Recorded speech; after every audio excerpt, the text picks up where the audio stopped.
بسم اللہ الرحمن الرحیم، السلام علیکم۔ اپنے فیس بک اور یوٹیوب چینل کے ساتھ میں ہوں رزین حیدر مزن۔ سب سے پہلے آپ کو اپنے چینل پر خوش آمدید کہوں گا۔ امی ڈیوٹی پر مت جائیں، اور کاش وہ امی اپنے بچوں کی مان لیتیں اور ڈیوٹی پر نہ جاتیں تو شاید جو ہے وہ آج صدف زندہ ہوتی۔ صدف لاہور کے جتنے بھی صحافی دوست ہیں یا جن کا تعلق سوشل میڈیا سے ہے یا وہ کسی بھی طریقے سے پولیٹیکل ایکٹیوسٹ ہیں، وہ صدف کو بخوبی جانتے ہوں گے۔ صدف نہایت ہی محنتی اور ایک بہت ہی قابل رپورٹر تھی۔ چینل 5 کے لیے کام کرتی تھی اور ساتھ ہی ساتھ جو ہے وہ مختلف جو ویب چینلز ہیں ان کے لیے بھی کام کر رہی تھی، کیونکہ اپنے بچوں کا پیٹ بھی تو پالنا ہے۔ امی ڈیوٹی پر مت جائیں، جب آج صدف اپنی ڈیوٹی پر جانے لگی لانگ مارچ کو کور کرنے کے لیے، تو ان کی بیٹی نے ان سے کہا کہ امی آج آپ ڈیوٹی پر مت جائیں۔ لیکن صدف نے کہا کہ بیٹا نہیں، چھٹی نہیں ہو سکتی، ڈیوٹی تو ڈیوٹی ہوتی ہے۔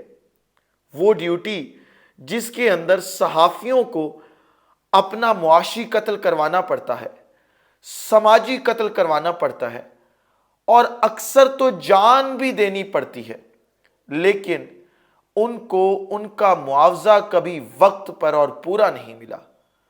جتنے بھی دوست صحافی ہیں، ذرا آپ ان سے پوچھیں کہ کبھی کسی دوست کو وقت پہ تنخواہ ملی ہو؟ ہمیشہ دیر سے تنخواہ ملتی ہے۔ یہ جو مین سٹریم میڈیا کے نام پر ایک پورا نیٹ ورک بنایا گیا اور جو ورکر کا استحصال کیا جاتا ہے، اور اسی میڈیا پہ بیٹھ کے پھر دوسرے جو طبقے ہیں ان کی آواز بلند کی جاتی ہے کہ جی دیکھیں اب مزدوروں کا استحصال ہو رہا ہے، اب سرکاری ملازمین کا استحصال ہو رہا ہے، لیکن کبھی کسی نے یہ نہیں کہا کہ میڈیا کے ملازمین کا استحصال بھی ہو رہا ہے۔ اور دیکھیں کہ صدف نے کس طریقے سے اپنی جان دے دی۔ صدف کے 2 بچے تھے، ایک ان کی بیٹی 21 سال کی تھی اور بیٹا 15 سال کا تھا۔ صدف کے شوہر کیمرہ مین تھے اور وہ بھی میڈیا کے اندر کام کرتے تھے۔ صدف 3 دن پہلے جو ہے وہ انہوں نے عمران خان کا انٹرویو کیا اور انہوں نے اپنے دوستوں کو بتایا کہ میں نے اپنے کریئر کا سب سے بڑا انٹرویو کر لیا ہے۔ صدف بہت خوش تھی، اور پھر ان کی خوشیوں کو ایسی نظر لگی کہ آپ نے دیکھا کہ آج لانگ مارچ میں کس طرح جو ہے وہ صدف کنٹینر سے نیچے اترتے ہوئے کنٹینر کے نیچے آ کر جام شہادت نوش کر گئی۔ اب یہ پورے کا پورا جو معاملہ ہے اس کو نیا رخ دے دیا گیا ہے۔ اب وہ نیا رخ کیا ہے وہ آپ کے سامنے رکھنا ہے۔ آپ یہ دیکھیں کہ صدف جب کنٹینر سے اتر رہی تھی اور اس وقت ان کا وہاں پہ پاؤں سلپ ہوا یا جو بھی معاملہ ہوا، ان کی شہادت ہو گئی۔ اب جب یہ جو خبر تھی وہ آگ کی طرح پورے شہر میں پھیلی، تو وہاں پہ موجود جو ایک صحافی تھے انہوں نے نیا انکشاف کر دیا، جس انکشاف کے بعد رانا ثناء اللہ بھی پیچھے نہیں رہے اور انہوں نے بھی بڑا بیان دے دیا۔ اب جو انکشاف کیا گیا وہ انکشاف کیا تھا؟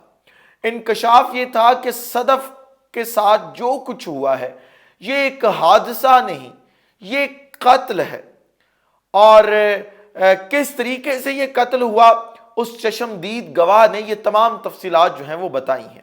آپ یہ دیکھیں کہ وہ یہ کہتا ہے کہ صدف جب کنٹینر سے نیچے اتر رہی تھی تو صدف کا پہلے بھی ایکسپوئر ہے، وہ کنٹینرز پہ چڑھتی ہیں اترتی ہیں، ان کو کوئی مسئلہ نہیں تھا، وہ کوئی نئی نہیں تھی اور ناشنا نہیں تھی، وہ آشنا تھی ان تمام چیزوں سے۔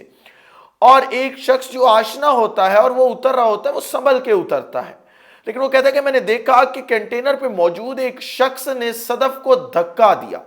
میں اس شخص کی پہچان تو نہیں کر سکتا، لیکن نہ میں اسے پہلے جانتا ہوں، لیکن جب وہ میرے سامنے آئے گا تو میں اس کی شناخت ضرور کر لوں گا۔ اب جب یہ پورے کا پوری بات آئی تو اس کیس کو نئی ڈائمنشن مل گئی، اور اس کے بعد جو ہے وہ رانا ثناء اللہ بھی میدان میں جو ہے وہ پیچھے نہیں رہے، انہوں نے بڑا بیان دے دیا۔ انہوں نے کہا کہ جی صدف کا جو معاملہ ہے، صدف جو ہے وہ کوئی حادثے میں شہید نہیں ہوئی، صدف کا قتل کیا گیا ہے، ہم پنجاب حکومت کو وقت دے رہے ہیں کہ پنجاب حکومت اس کی تحقیقات کروائے اور بتائے کہ کس شخص نے صدف کو دھکا دیا تھا۔ اگر پنجاب حکومت جو ہے وہ اس طرح نہیں کرے گی تو پھر وفاقی حکومت اپنا کردار ادا کرے گی اور جو بھی اس صدف کی شہادت کے پیچھے ہوگا اس کو کیفر کردار تک ضرور پہنچایا جائے گا۔ اب دیکھنا یہ ہوگا کہ وزیر اعلیٰ پنجاب کب تحقیقاتی کمیٹی بناتے ہیں یا آیا بناتے ہیں یا نہیں بناتے، اور کس طریقے سے اس پورے معاملے کی جو ہے وہ تحقیقات جو ہیں وہ کروائی جاتی ہیں۔ پھر جب یہ شہادت ہوئی تو عمران خان صاحب نے آج قوم کے دل جیت لیے۔ عمران خان صاحب کے اوپر تنقید کی جا رہی تھی کہ عمران خان صاحب نہ کوئی سٹیپ لیں گے اور نہ ہی اس کے گھر جائیں گے اور اسی طریقے سے اپنی لانگ مارچ جو ہے اس کو لے کر آگے بڑھتے رہیں گے۔ لیکن جیسے ہی یہ شہادت ہوئی، عمران خان صاحب نے فوری طور پہ ٹویٹ کیا اور انہوں نے کہا کہ جی میں آج کا جو لانگ مارچ ہے وہ یہیں پہ سسپینڈ کر رہا ہوں، یعنی میں یہیں پہ معطل کر رہا ہوں، اب ہم کل دوبارہ نکلیں گے۔ اور کیوں معطل کر رہا ہوں؟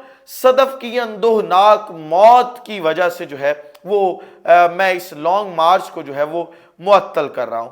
ایک تو خان نے آج یہ اعلان کیا، ساتھ ساتھ خان نے ایک دوسرا بڑا اعلان بھی کیا، اور وہ یہ تھا کہ آج پرویز الہی صاحب نے ٹویٹ کیا اور اس میں انہوں نے بتایا کہ جو صدف ہے اس کو 25 لاکھ روپے جو ہے وہ امداد دی جائے گی اور اس کے اہل خانہ کو جس جس چیز کی ضرورت ہوگی، یعنی ان کی کفالت بھی کی جائے گی، کیونکہ ان کے 2 بچے ہیں، جو شوہر ہے وہ ایک صرف کیمرہ مین ہے، تو وہ یہ نوکری اپنے سروائیول کے لیے اور اپنے بچوں کے سروائیول کے لیے اور ان کے بہتر مستقبل کے لیے کر رہی تھی۔ اسی لیے وہ کبھی چینل 5 کے لیے رپورٹنگ کرتی تھی اور پھر کبھی خبریں کے لیے جو اخبار ہے، اور پھر جو ہے وہ ویب چینلز کے ساتھ بھی کام کر رہی تھی اور انہیں بھی پیکج بنا کے دے رہی تھی تاکہ کسی بھی طریقے سے جو ہے وہ خاندان کا سروائیول پاسبل ہو سکے۔ تو پنجاب حکومت نے اعلان کیا کہ ہم ایک تو 25 لاکھ دیں گے، ساتھ جو ہے وہ ہم ان کی کفالت بھی کریں گے۔ لیکن عمران خان صاحب میدان میں آئے اور انہوں نے مونس الہی کو فون کیا۔ مونس الہی کو فون کر کے یہ کہا گیا کہ آپ یہ امداد بڑھا کر 50 لاکھ کریں، جس کے بعد مونس الہی نے پرویز الہی صاحب کے ہی ٹویٹ کو کوٹ کیا اور بتایا کہ پی ایم عمران خان، وہ جو اپنا لفظ استعمال کرتے ہیں نا کہ پرائم منسٹر عمران خان، سابق پرائم منسٹر نہیں کہتے، پرائم منسٹر یہ ہمیشہ کہتے ہیں، انہوں نے کہا کہ پرائم منسٹر عمران خان نے جو حکم دیا تھا اس کے مطابق اب ہم وہ رقم 25 لاکھ سے بڑھا کے 50 لاکھ کر رہے ہیں اور اب جو رقم دی جائے گی وہ 50 لاکھ ہوگی۔ یہ پورے کا پورا اب تک کی جو صدف کا معاملہ تھا اس کی تفصیلات ہیں، جو بھی اس حوالے سے مزید تفصیلات آتی ہیں پھر میں آپ کے سامنے رکھوں گا۔ اس ولاگ سے مجھے اجازت دیجیے، اپنا خیال رکھیے، اپنے ارد گرد کے لوگوں کا خیال رکھیے، وطن عزیز پاکستان کا خیال رکھیے۔ اس وطن عزیز پاکستان کا اور آپ تمام لوگوں کا اللہ حامی و ناصر ہو۔ پاکستان زندہ باد۔